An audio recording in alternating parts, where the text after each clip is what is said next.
last episode of Sailing on a Whim, Chris and I finally crossed the open ocean and landed in the Bahamas.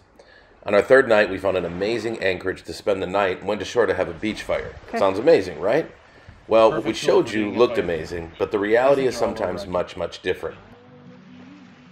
What you didn't see was what a fire on the beach in the Bahamas is actually like sometimes. It was our first big lesson about bugs and how they can affect your time cruising.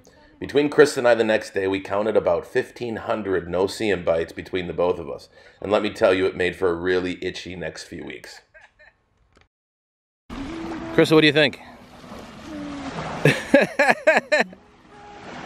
Covered in bugs. Yeah. Even Lily's hiding in the dinghy. So it's about 6 o'clock a.m. and we're about to get started. Overslept a little bit, so getting a little bit of a late start, but it really is a pretty morning. Coffee. Got my trusty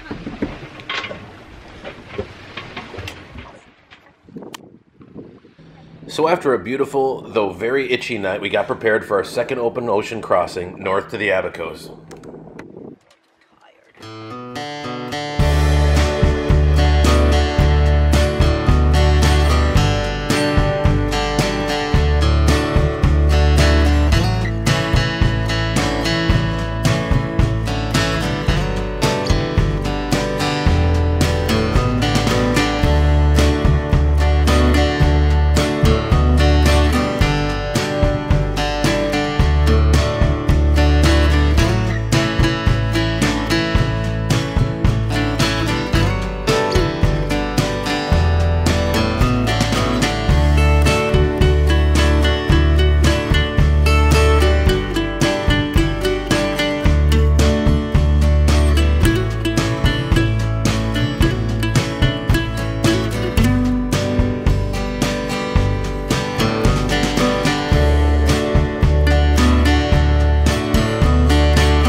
So we just finished our,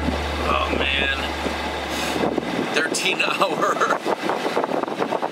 and we thought it was going to be 10 hours, and it would have been 10 hours if we had kept the wind, but wind changed, some storms hit, slowed us down, so it ended up being another 13-hour passage over from Bimini to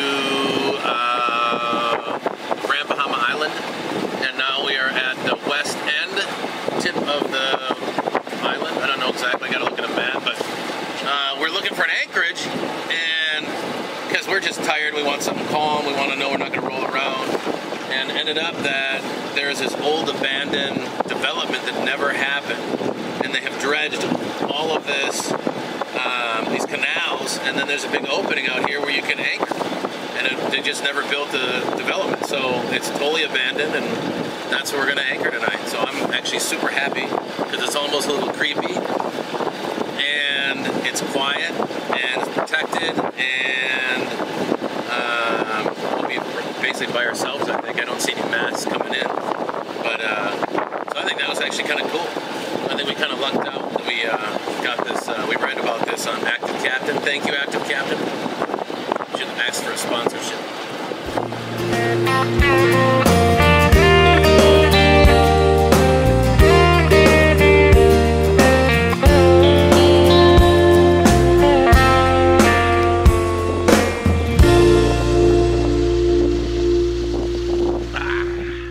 Woo! Yeah. Just took first ever naked rain shower. It's pretty good. As you can see, our little anchorage, it was raining pretty good a minute ago. We also got, I'm gonna come out here for a quick second. Started making a rain catch too. And I'm thinking we can use the water in the dinghy. That sucker's full. let nature provide. She will. But she can be a so we'll take the good with the bad.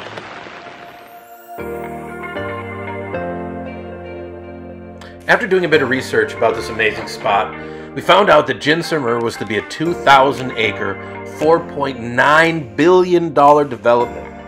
A resort of resorts, if you will. The property would boast 2 golf courses designed by both Arnold Palmer and Jack Nicklaus, along with the largest marina in the Bahamas, a 55,000 square foot casino, canals for water taxis and gondolas, 2 multi-acre water parks, an equestrian facility, a private airstrip, and the list goes on and on and on. As far as we can gather, the developers defaulted on the loan after the crash of 2008, and the concept has been in legal limbo ever since.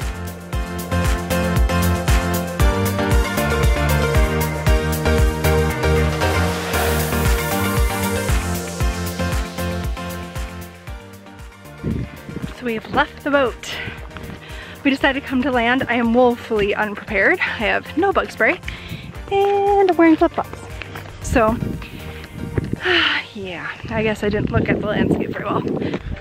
So this is kind of creepy. So as you can see, like totally just kind of overgrown and deserted. Let's go. Oh, you got it. Okay. Now I'm plenty.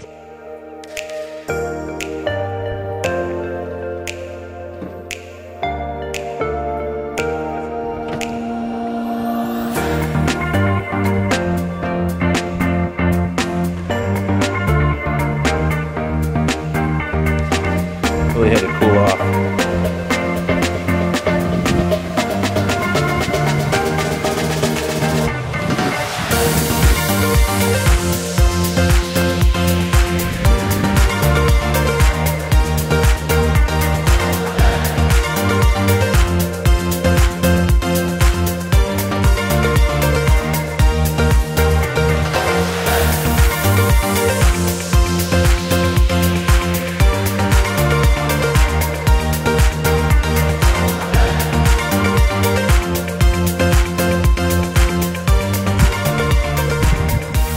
I don't think that's going to be a problem.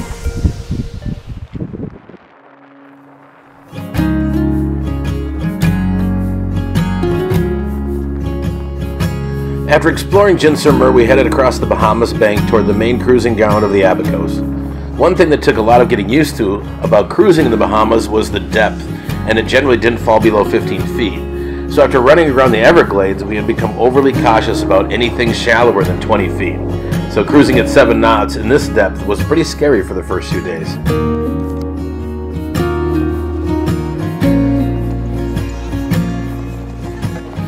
Once we started to relax, the reality of what we were doing and where we were started to set in. It was an absolutely perfect day, and it was everything we had hoped cruising in the Bahamas would be. And suddenly we realized it had been almost exactly 1 year since we had taken our first sailing lesson, and now we were sailing our own boat in the middle of the Bahamas. It was one of those life moments that will stick with us all our lives.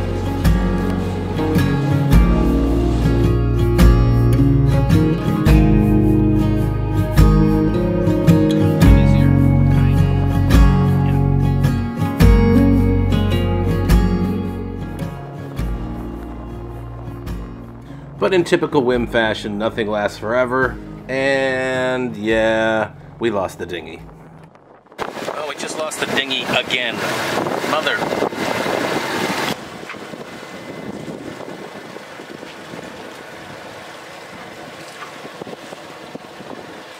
Krista, come back here. Come back farther.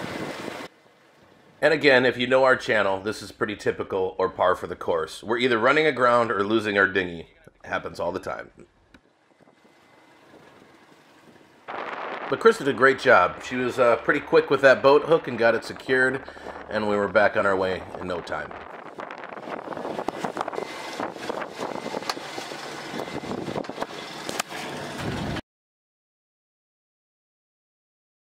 Doesn't matter right now.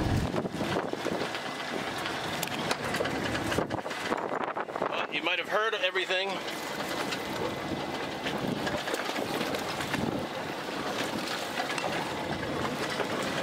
Dinghy's finally reattached.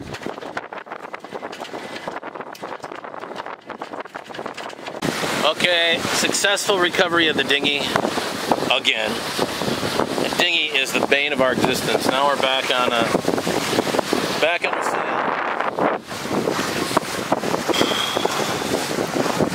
It ain't one thing. If it ain't one thing, it's the dinghy. It's always the dinghy. Chris almost went overboard because some cruiser went by at about 20 yards off our bow while we were pulling the sail down, and it was all over. It's really inconsiderate, guys. If you're in a big power boat, just be sensitive to those people on sailboats, okay? You don't have to go by us at 50 knots, creating 10-foot wakes. Anyway, all right. After a few days of beautiful sailing and one dinghy rescue later, we arrived in the main cruising grounds of the Abacos and anchored off of Cooperstown. Within a few hours, we experienced our first real storm at anchor, and let us tell you, we have a newfound respect for the power of the wind. Within a few minutes of the storm hitting, the wind picked up to well over 40 knots, and 2 boats around us dragged. The other boats had to move quickly in the storm to avoid collisions, and we were so busy monitoring the radio and storm, we unfortunately didn't get much footage for you.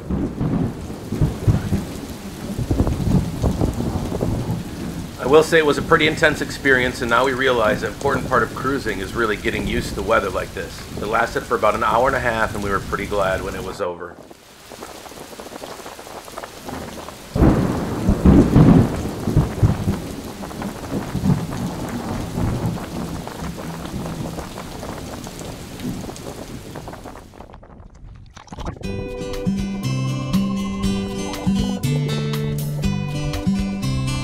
The next day we headed over to Manchaca Island. After talking with the Litzenbergers in the previous episode, they had told us there was a community of cruisers that really make this anchorage their home for the entire season. And we certainly weren't disappointed. Within hours of arrival, we had already made a few friends. One of my main goals while cruising was to learn some new fishing skills. I was never much of a fisherman, so I was able to convince a few of the locals to bring me out on their next outing. But that will have to wait till the next episode.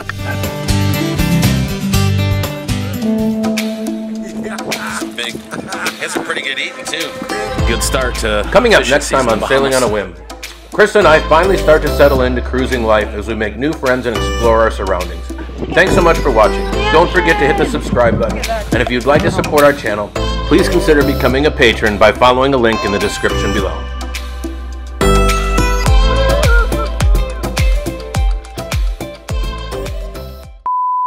In the effort to bring our dinghy up, pretty soon the bugs are just going to start getting bad. We've had enough of the bugs. We're like, can we get a picture with the bartender? She's like, okay, I gotta go get ready. All right. No, you're on video now.